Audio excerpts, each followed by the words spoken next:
నమస్తే. ఈరోజు మనతో చాలా విశిష్టమైన వ్యక్తి ఉన్నారు. రెండు తెలుగు రాష్ట్రాలకి సంబంధించిన మెగా ఫ్యామిలీ అందరికీ ఈరోజు పండగ కానుంది. ఆవిడెవరో కాదు, ముద్దుగా అందరూ అంజనమ్మ అని పిలుచుకునే మన చిరంజీవి గారి తల్లిగారైన అంజనాదేవి గారు. అమ్మ నమస్తే. నమస్తే అండి.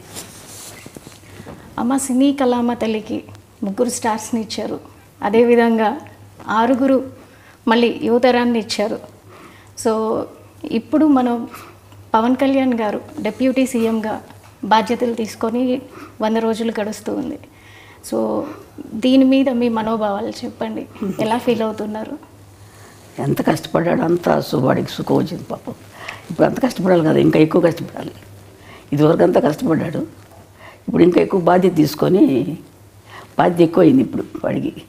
మీ ఇంటి చిన్నోడు రాష్ట్ర ప్రజలందరికీ పెద్దన్న అయ్యాడు.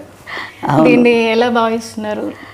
ఆయన బాధ్యతలు సంతోషంగా ఉంది. అంత కష్టపడ్డవాడికి భగవంతుడు మంచి ఇది ఇచ్చాడు, అదృష్టం.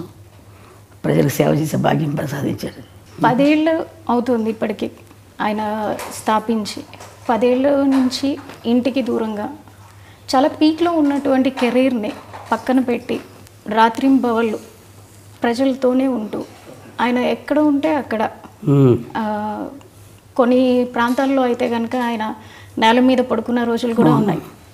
మంచినీళ్ళు దొరకని ప్రాంతాలు అంటే పాడేరు లాంటి ప్రాంతాల్లో కూడా ఆయన తిరిగి ఎప్పుడు పట్టుపరుపుల మీద ఉండే పర్సన్. ఒక్కసారిగా ఆ విధంగా ఉంటాం. అలా చూసినప్పుడు మీకు ఎలా అనిపించింది? బాధగా ఉంటుంది. మరి చెట్లు తిరుగుతున్నానంటే వారికి అవన్నీ ఏం లేదు. ఇంట్లో అయినా సరే ఎక్కడైనా అట్ట పడుకుంటాడు. అలా షూటింగ్ వచ్చేసి అలా ఆ సోఫాల మీద అలా పడుకొని నిద్రపోతాడు. గదిలో పడుకోవాలని లేదు. కష్టపడతాడు. ఇంత కష్టపడ్డానమ్మా అని కూడా చెప్పడు. నాకు బాధగా ఉంటుంది వాడు చేస్తుంటే, అట్లా అంత కష్టపడుతున్నాడే బిడ్డ అని చెప్పేసి.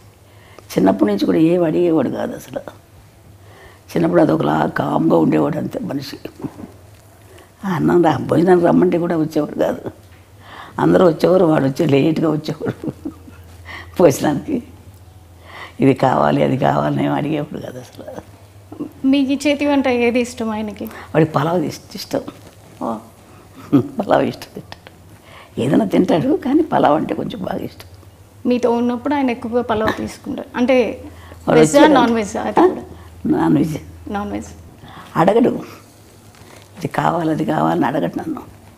ఏది నాకు మనసు ఒప్పగా చేసి పెడతాను. పెట్టాలి కదా వాడికి పాపం, ఏది అడగడని చెప్పేసి. సో చిన్నప్పటి నుంచి నాకు ఇది కావాలని ఏది అడిగారు? అస్సలు అడిగేవాడు కాదు. నేను ఏదో ఒక ఇంటర్వ్యూలో విన్నట్టు గుర్తు నాకు. చిన్నప్పుడు ఏదో టీవీఎస్ అడిగాను, కొనిపెట్టలేదు, అందుకే ఇప్పుడు కంటిన్యూస్గా నేను బైకులు కొంటున్నాను అని. నిజమేనా? నాకు జ్ఞాపకం లేదు అసలు. ఈ మధ్యకాలంలో చూసుకుంటే ఎక్కువగా నరసింహస్వామి క్షేత్ర దర్శనలు, వారాహి దీక్షలు, అంటే అందరూ బాగుండాలని. అలాగే మొన్న వెంకటేశ్వర స్వామి క్షేత్రంలో జరిగిన లడ్డు వ్యవహారంలో కూడా దానికి ప్రక్షాళనగా ఆయనే ముందుగా ఒక దీక్షని శ్రీకారం చుట్టారు. ఈరోజు 11 రోజులు దీక్ష చేస్తున్నారు. సో దీనిపై మీరు ఏమంటారు? సంతోషం చేయటం మంచిదే కదమ్మా. అంత అదృష్టం కదా ఆయన. వెంకటేశ్వర స్వామి దీక్ష తీసుకుంటున్నాడంటే వాడికి ఎప్పుడైనా ఇట్లా దీక్షలు తీసుకోవడం అలవాటు అయిపోయింది చిన్నప్పటి నుంచి కూడా. అయ్యప్ప స్వామి మాల వేసుకుంటాడు. నేను వెళ్దామంటే ఒకసారి నేను వెళ్ళాలి నాన్న అని చెప్పంటే నా కోసం అయ్యప్ప స్వామి మాల వేసుకున్నాడు. దర్శనం చేసుకొని వచ్చాము. వాడికి ఎప్పుడు చేసుకోవాలన్నా ఇష్టం పాపం అబ్బాయికి. సో చిన్నప్పటి నుంచి ఆయనకి దైవభక్తి. అలాగని దేవుడి దగ్గర ఊరికి దండాలు పెట్టేసి పూజలు ఏం చేసేవాడు కాదు. వాళ్ళ నాన్నగారు పూజ చేసినా కానీ ఏదో కాస్త ప్రసాదం తీసుకునేవాడు తప్ప వాడందరికీ వాడు ఎక్కువ పూజలు చేసేవాడు కాదు. ఇప్పుడు కొంచెం పెద్ద అయ్యాక తను పూజ చేసుకుంటున్నాడు. యోగ నరసింహస్వామి గుడి అని విన్నాము. పవన్ గారి అన్నప్రశ్న కూడా అక్కడే జరిగిందని. దానికి సంబంధించి వివరాలు చెప్తారా? మేము తిరుపతి దర్శనానికి వెళ్ళాం. నేను మా వారు మిగతా పిల్లలందరూ తీసుకొని వెళ్ళాను. వెళ్తే అప్పుడు 6 నెలలు కరెక్ట్గా జరిగింది. ఆ రోజుకి వచ్చింది. 6 నెలలు వచ్చింది కదా, ఇక్కడే అన్నప్రాసన చేసేద్దాం అనిపించింది నాకు మనసులో. ఆయన దగ్గర ఎప్పుడూ ఒక కత్తి ఉంటుంది. ఈయన పోలీస్ ఆయన కదా, కొంచెం పోలీస్ డిపార్ట్మెంట్. అందుకే ఆయన చిన్న కత్తి ఉంటుంది. ఆ కత్తి పెట్టి ఏదో పుస్తకాలు ఉంటే పెట్టి దేవుడి ప్రసాదం ఇచ్చారు. వెంకటేశ్వర ప్రసాదం. ఆ ప్రసాదం పెట్టి అక్కడే యోగనరసింహస్వామి దగ్గర పడుకోబెట్టేసి చేశాను. చూసి పడుకోబెట్టి ఇక్కడే చేసేద్దామంటే అని అన్నాను ఆయనతోటి, మా వారితోటి. ఇంకా అంతకంటే అదృష్టం ఏముందలే అని చెప్పి వాళ్ళకి చేశాను. చేస్తే ఆయన కత్తి పుట్టుకున్నాడు. తర్వాత పెన్ తీసుకున్నాడు. ఓకే, అంతే. సో దాన్ని ఎలా చూస్తారు మీరు? కత్తి పట్టుకున్నవారు కాబట్టి దాన్ని మీరు ఎలా భావించారు ఆ రోజున? ఏం భావించాను, చాలా కోపంతో వచ్చిపోతాడు పిల్లడు, ఏదో ప్రజలకి ఏదో చేస్తాడని చెప్పి అనుకున్నాను నేను. అంటే అప్పుడే ఊహించారు మీరు? ఊహించాను, ఏదో చేస్తున్నాడు, కత్తి పట్టుకున్నాడు, ఏదో చేస్తాడు అనుకున్నాను. మరి పెన్ను పట్టుకున్న దానికి ఏమనుకున్నారు? అది చదువు తక్కువే వస్తుంది అనుకున్నాను. పెన్ను పట్టుకు వెనక రెండోసారి కదా చదువు. ఇది కష్టపడి పని చేస్తాడు, ప్రజల కోసం చేస్తాడు, ఏదైనా చేస్తాడు అనుకునేదని. కోపంగా అందరినీ రక్షించడానికి చేస్తాడు అనుకున్నాను. అంటే వాళ్ళ నాన్నగారు బాగా తిరుగుతారులేండి, ఆయన కూడా పోలీస్ డిపార్ట్మెంట్ కదా, ఆయన బుద్ధులన్నీ ఉన్నాయి ఆయనకి, ఆయన గుణాలే ఉన్నాయి ఈయన కూడా. కొంచెం తిరగటం, కోపం అన్నీ ఉన్నాయి. ఆయన కూడా అట్లా తిరిగేవారు. ఆయన ప్రభావం ఆయన మీద చిన్నప్పటి నుంచి ఉండేదా? చిన్నప్పటి నుంచి వాళ్ళ నాన్నగారితో బాగా ఎక్కువ ఉండేవాడు. అటాచ్మెంట్ ఎక్కువ. లాస్ట్ కదా వాళ్ళ నాన్నగారు లాగా ఉంటాడు బుద్ధిగా. ఎక్కువ తిండి గురించి కానీ ఎక్కువ మాట్లాడు, మితంగా మాట్లాడతాడు, మితభాషి. అందుకని వాళ్ళ నాన్నకి ఇష్టం ఎక్కువ కంటే ఎక్కువ. అంటే అలాగని వాళ్ళ మీద లేకుండా లేదు, వీడు కొంచెం కామ్గా ఉంటాడు ఇంట్లో కూడా, ఎవరితో ఎక్కువ మాట్లాడేవాడు కాదు. మాట్లాడితే మా చిన్న అమ్మాయి, లాస్ట్ అమ్మాయి కొంచెం దగ్గర, అందుకని దాంతో మాట్లాడేవాడు ఎక్కువ. చిన్నప్పటి నుంచి పవన్ కళ్యాణ్ గారు పుస్తకాలు ఎక్కువగా చదువుతూ ఉండేవాళ్ళ? ఎక్కువ స్కూల్కి వెళ్ళేది ఒక లేదు. కొంచెం ఇంటర్మీడియట్ 10th క్లాస్కి 8th క్లాస్కి వచ్చేటప్పుడు వాళ్ళ అన్నయ్య క్లాస్ మేము లైబ్రరీ ఉంటే బుక్స్ లైబ్రరీ, ఆ బుక్స్ చదువుకుంటూ ఉండేవాడు, ఎక్కువ చదివేవాడు. ఎందుకు ఎక్కడికి వెళ్తే చదువుతున్నానమ్మా అనుకునేవాడు, అనేవాడు అంతే. ఆ తర్వాత పెద్దయ్యాక కూడా అదే బుక్స్ అదే అలవాటు వచ్చేసింది. ఇప్పటికి కూడా పుస్తకాలు ఇంట్లో పెట్టుకొని, చాలా పెద్ద పెద్ద పుస్తకాలు. వాళ్ళ నాన్నగారు కొంచెం చదివేవారు పుస్తకాలు, అవి వాళ్ళ నాన్నయ్య అలవాటు అయిపోయి బాగా అయ్యి అది ఎక్కువ చదువుతూ ఉంటాడు. తర్వాత నాకు తెలియదు ఎన్ని పుస్తకాలు ఉన్నాయి. మొన్న చూస్తే నేను ఇంట్లో ఇన్ని పుస్తకాలు ఉన్నాయి, ఎక్కడ అవన్నీ చదివి అందుకని ఇంత ఇది వచ్చిందేమో వీడికి ఆలోచన అనుకున్నాను నేను. చిన్నప్పుడే అనుకున్నారా పెద్దయ్యాక ఏమవుతారు అనేది? నేను అంత ఆలోచించలేదమ్మా, ఊహించలేదు ఇలా అవుతారని అయితే అస్సలు అనుకోలేదమ్మా. నేను ఎవరి గురించి నేనేమో అనుకోను, వాళ్ళ అదృష్టాలను బట్టి జరుగుతుంటుందమ్మా.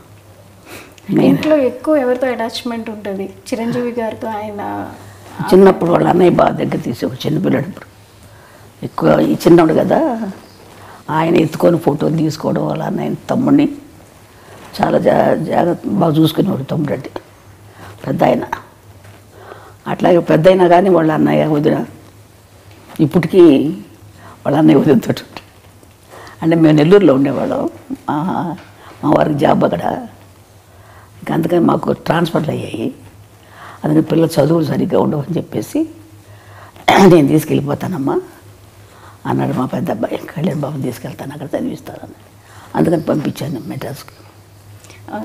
కళ్యాణ్ గారికి మీరు అన్నప్రసన్న ఇప్పుడే పేరు పెట్టి ఉంటారు కదా, చిన్నప్పుడు పెట్టిన పేరు పవన్ కళ్యాణ్ అయినా?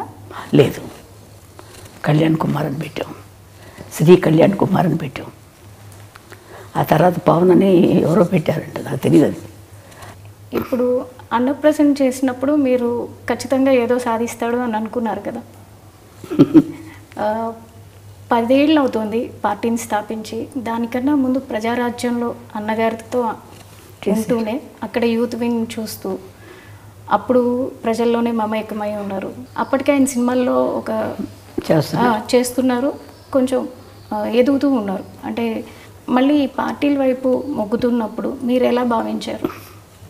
నాకు ఎందుకు ఈ పార్టీలు మనకి సినిమాల్లో చేసుకుంటే బాగుంటుంది కదా అనిపించింది నాకు. అనిపించిన తర్వాత వాడి ఇష్టం, మనం ఏం చెప్పగలం. అవి చేస్తానమ్మా, ఇది చేస్తానని. సో మీరు వాదించారా అప్పట్లో? వాదించలేదు, నేను ఎక్కువ వాదించను అసలు. వాడి ఇష్టం, వాళ్ళు పెద్దవాళ్ళు అయిపోయారు, వాళ్ళ ఆలోచనలు వాళ్ళకు ఉంటాయి కదా.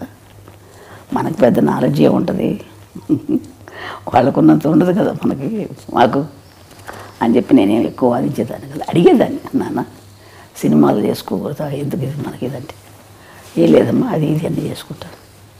సో కొన్ని ఇంటర్వ్యూల్లో చిరంజీవి గారు కూడా ఒకానొక టైంలో ఏమైపోతాడో, కళ్యాణ్ గారు ఎక్కువగా పుస్తకాలు చదవడం, ఎక్కడైనా ఏదైనా చిన్న అన్యాయం జరిగినా దాని వైపు ఆయన మొగ్గు చూపడం, ముందు తూపుతాడు దాన్ని.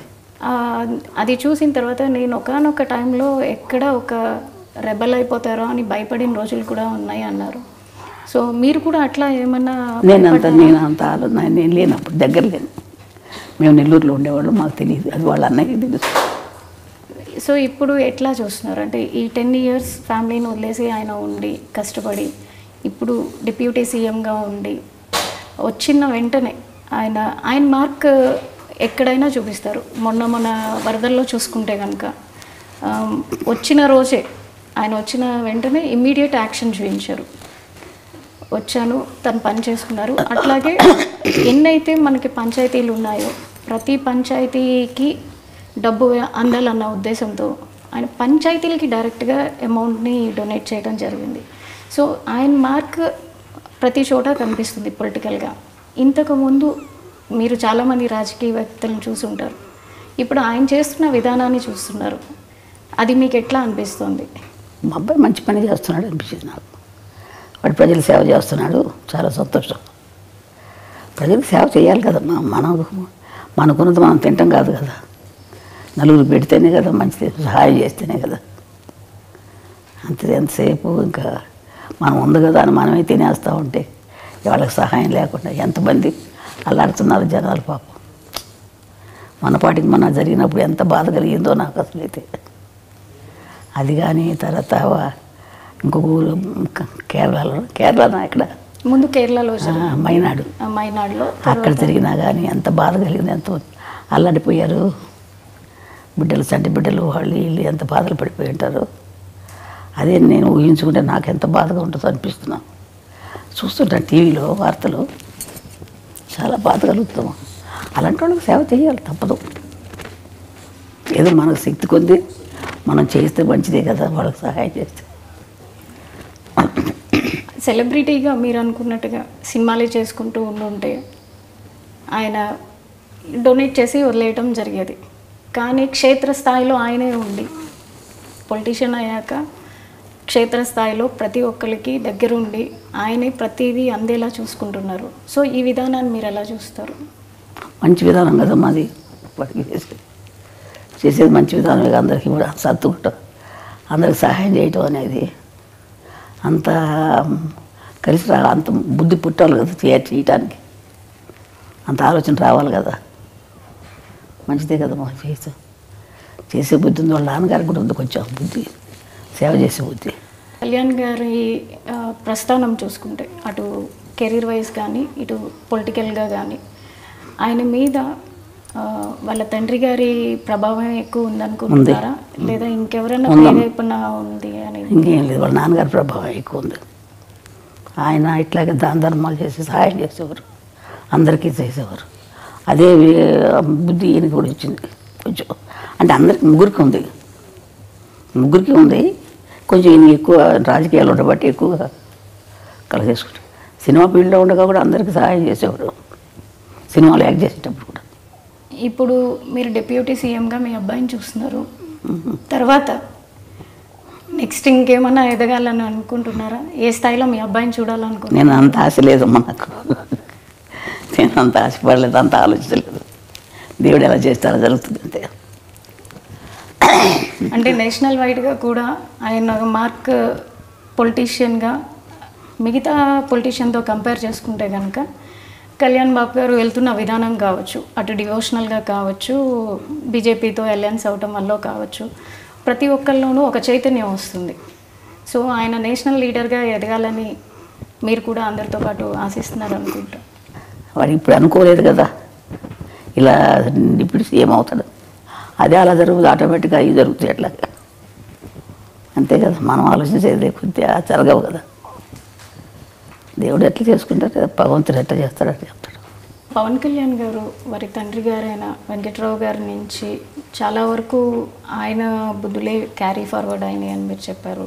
అదేవిధంగా ఆయన వెళ్ళే పద్ధతిలోనే కళ్యాణ్ గారు కూడా ఎక్కువగా వెళ్తూ ఉంటారు. కళ్యాణ్ గారికి చిన్నప్పుడు వారి తండ్రితో ఏ విధమైనటువంటి బాండింగ్ ఉండేది? మా ఆయన ఎక్కువ ఆయనతో బాగానే ఉండేవాడు. చిన్నప్పుడు కొంచెం పట్టుదల ఎక్కువ అయింది పిల్లడికి. ఏదైనా సరే నాకు ఇది కావాలంటే కావాలంతే, చెయ్యాలనుకుంటే చేస్తాడు. ఆ పట్టుదల ఉంది. ఒకసారి మా అమ్మగారు ఊరు మా మొగల్తూరు, వెస్ట్ గోదావరి మొగల్తూరుకి ఆయన నేను తీసుకెళ్తానని చెప్పి ఆయన వెళ్తున్నారు మా అమ్మ వాళ్ళ ఇంటికి. వెళ్తుంటే ఈయనకి రమ్మని చెప్పారు. అందరం వెళ్దాం అనుకుంటే ఆ రోజు ఇంకెందుకులే ఇప్పుడు వెళ్తాం అని చెప్పేసి మానుకోవాల్సి వచ్చింది. ఏదో కొంచెం కారణాల వల్ల మానుకున్నా. అంటే కాదు నాన్న, వెళ్ళాల్సిందే అని చెప్పి పట్టుబట్టాడు. చెప్తుంటే ఈయనేవాడు కాదు, మొండికి ఎత్తేసేవాడు. వెళ్ళాలి, తప్పదు నాన్న, తీసుకెళ్తాను. వద్దురా నాన్న, తర్వాత వెళ్దాం మనం అంటే ఇన్నే వచ్చి అమ్మ కొట్టారు. కొట్టిన తర్వాత అప్పుడు మానేశాడు. పట్టుదల ఎక్కువ చిన్నప్పటి నుంచి కూడా. ఇది చెయ్యాలంటే చేసేసేవాడు అంతే. మరి మా ఫోన్లో ఎందుకులే నువ్వు ఊరుకోడు. ఇప్పుడు అదే పట్టుదల వచ్చింది అడిగి. ఏదైనా చేయాలని కూడా చేస్తాడు. అదే పట్టుదల ఇప్పుడు ఈ స్థాయికి రావడానికి కారణమవుతుందని మేము కూడా అంతే నమ్ముతున్నాం. ఇప్పుడు చంద్రబాబు నాయుడు గారు జైల్లో ఉన్నప్పుడు కూడా ఆయన ఫ్లైట్లో రానినప్పుడు బై రోడ్ వచ్చారు. బై రోడ్ ఆపినప్పుడు కూడా ఆయన అక్కడే రోడ్డు మీద పడుకున్నప్పుడు చాలా బాధ కలిగిందమ్మా. ఎందుకు ఈ బాధలని మనకు అనిపించేసింది. రోడ్డు మీద పడుకున్నాడు కదా, అబ్బా చాలా బాధ కలిగింది నాకు. మనకి ఈ బాధలు, రోడ్డు మీద అలా పడుకోవాలా అని అనిపించేది. రాదు కార్లలో ఇచ్చేవాడు కాదు, నడిచిలేవాడు. అవును. కానీ సక్సెస్ చూసాక ఎట్లా అనిపించింది? ఆనందం, సంతోషంగా నడుతుంది. అవన్నీ వాడి కష్టానికి తగ్గ ఫలితం జరిగింది. భగవంతుడు మంచి ఫలితం ఇచ్చాడు అని చెప్పి అనుకుంటాడు. వాడు కష్టపడ్డాడు, మంచి జీవితం ఇచ్చారు. వాడు ఇప్పుడు ఇంకా ఎక్కువ కష్టం ఇచ్చాడు. అప్పుడు కంటే ఎక్కువ కష్టం, ఎక్కువ బాధ్యతే కదా. మీరు ఇంకా పవన్ కళ్యాణ్ గారు ఉన్నత శిఖరాలకి వెళ్ళాలని కోరుకుంటున్నారు కదా. ఎవరికైనా ఏ తల్లిదైనా మంచి వృద్ధిలోకి రావాలని ఉంటుంది కదమ్మా. ఏ తల్లిదండ్రులైనా కోరుకుంటారు కదా బిడ్డలు మంచి వృద్ధిలోకి రావాలని. అదేవిధంగా నాకు కూడా ఉంది, బిడ్డలు మంచి వృద్ధిలోకి రావాలి, బాగుండాలని. అదే నేను కూడా కోరుకుంటాను ఆ విధంగా నేను. సరే అమ్మా, థ్యాంక్ యూ సో మచ్. మీ సమయాన్ని మాకు ఇచ్చి తల్లి పవన్ కళ్యాణ్ గారి గురించి తెలియని విషయాలన్నీ మాకు తెలియజేసినందుకు ధన్యవాదాలు. సరే తల్లి.